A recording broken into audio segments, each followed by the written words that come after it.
Hi friends, welcome to my channel Sairam competitive exams. ఇంకా channel ఎవరైనా subscribe చేసుకుంటే subscribe చేసుకోండి, లైక్ చేయండి, షేర్ చేయండి.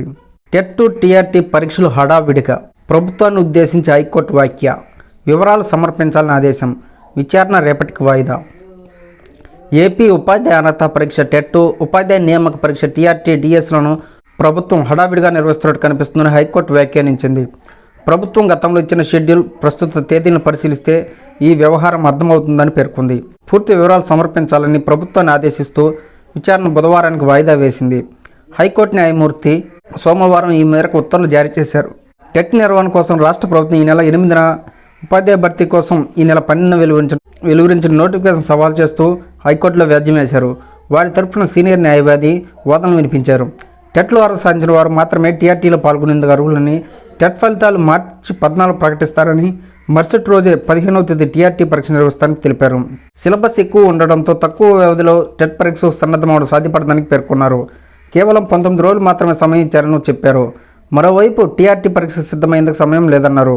పరీక్షలను హడావిడిగా ముగించేందుకు ప్రభుత్వం ప్రయత్నిస్తుందని వెల్లడించారు. అభ్యర్థులకు సముచిత సమయం ఇవ్వాలని కోరారు. వివరాలను పరిశీలించిన న్యాయమూర్తి ప్రభుత్వం హడావిడిగా పరీక్ష నిర్వహిస్తున్నట్టుందని వ్యాఖ్యానించారు. పూర్తి వివరాలు సమర్పించేందుకు ప్రభుత్వ సహాయ న్యాయవాది సమయం కోరడంతో విచారణ ఈ నెల 21కి వాయిదా వేశారు.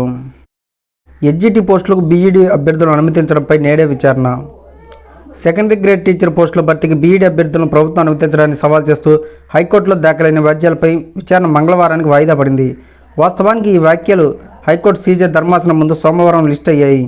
సీజే సెలవు కావడంతో వాటిపై త్వరగా విచారణ చేయాలని పిటిషన్ తరపు న్యాయవాదులు ధర్మాసనం ముందు ప్రస్తావించారు. సుప్రీంకోర్టు ఉత్తర్వులకు భిన్నంగా ప్రభుత్వం వ్యవహరిస్తుందని పేర్కొన్నారు. వారి అభ్యర్థుల మేరకు ధర్మాసనం విచారణ మంగళవారానికి వాయిదా వేసింది. గందరగోళం. డిఎస్సి అప్లికేషన్ నుంచి రిజర్వేషన్ రోస్టర్ వరకు అంతా అయోమయం. మొదటి దరఖాస్తుకు కనిపించిన ఈడబ్ల్యూఎస్సీ కోట, ఎడిట్ ఆప్షన్ లేక 30,000 మందికి అవస్థలు. వైకాపా ప్రభుత్వం 4.5 ఏళ్లు నిద్రపోయి ఎన్నికలకు ముందు హడావిడిగా ప్రకటించిన ఉపాధ్యాయ నియామక పరీక్షలో ప్రతి అడుగు గందరగోళమే. అప్లికేషన్ నుంచి రిజర్వేషన్ రోస్టర్ వరకు అడుగడుగున అయోమయం. పరీక్షలకు సరిపడా సమయం లేక ఒక పక్క అప్లికేషన్లో ఇబ్బందులు, రిజర్వేషన్లో రోస్టర్ గందరగోళం మరోపక్క అభ్యర్థులకు కంటి మీద కునుకు లేకుండా చేస్తున్నాయి. మహిళలు, దివ్యాంగులు, మాజీ సైనికోద్యులు, క్రీడాకారుల కోటాకు సంబంధించి రాష్ట్ర ప్రభుత్వం గత ఏడాది ఆగస్టు 2న జారీ చేసిన జీవో 77లో కొత్త రిజర్వేషన్ రోస్టర్ను ప్రకటించింది. వీరికి హారిజంటల్ రిజర్వేషన్ పాటించాలని, సమాంతర రోస్టర్ పాయింట్లు ఇవ్వకూడదని సూచించింది.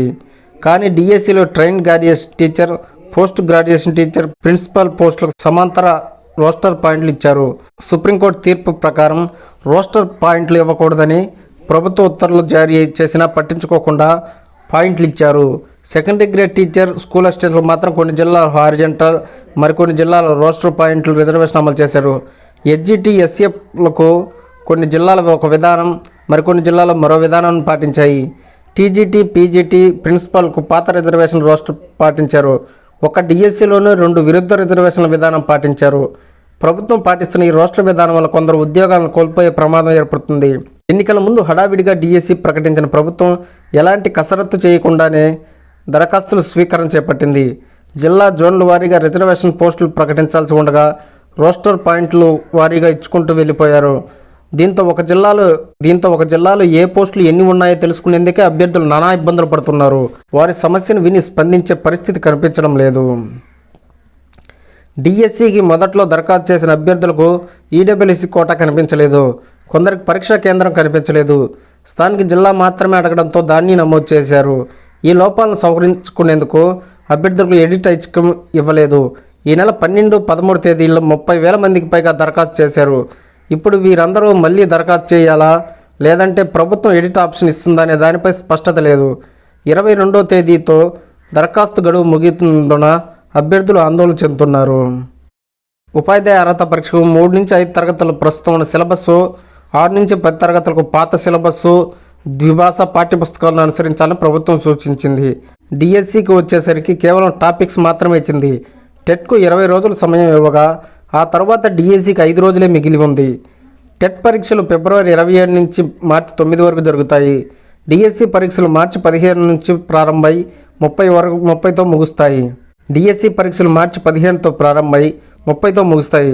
టెట్కు సన్నద్ధమైన విద్యార్థులు ఆ పరీక్ష రాసిన తర్వాత 5 రోజుల్లోనే డిఎస్సి ఎలా రాయగలుగుతారు? టెట్ కోసం చదివిన సిలబస్కు డిఎస్సి సిలబస్కు కొంత వ్యత్యాసం ఉంది. 4.5 ఏళ్లు డిఎస్సి ఇవ్వకుండా జాప్యం చేసిన ప్రభుత్వం ఎన్నికల ముందు హడావిడిగా ప్రకటించి చదువుకునేందుకు సమయం లేకుండా చేస్తుందని అభ్యర్థులు హైకోర్టును సైతం ఆశ్రయించారు. దరఖాస్తుల సమర్పణకు గడువు దగ్గర పడటంతో అభ్యర్థులు ఎక్కువ మంది ప్రయత్నిస్తున్నారు.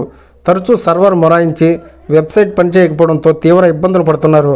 దరఖాస్తు రుసుము ఆన్లైన్లో చెల్లిస్తున్న ఐడి రాకపోవడంతో కొంతమంది 2-3 పర్యాయాలు చెల్లించాల్సి వస్తుంది. డెబిట్ కార్డు నుంచి కట్ అయిన మొత్తం వెంటనే తిరిగి బ్యాంక్ ఖాతాకు రావడం లేదు.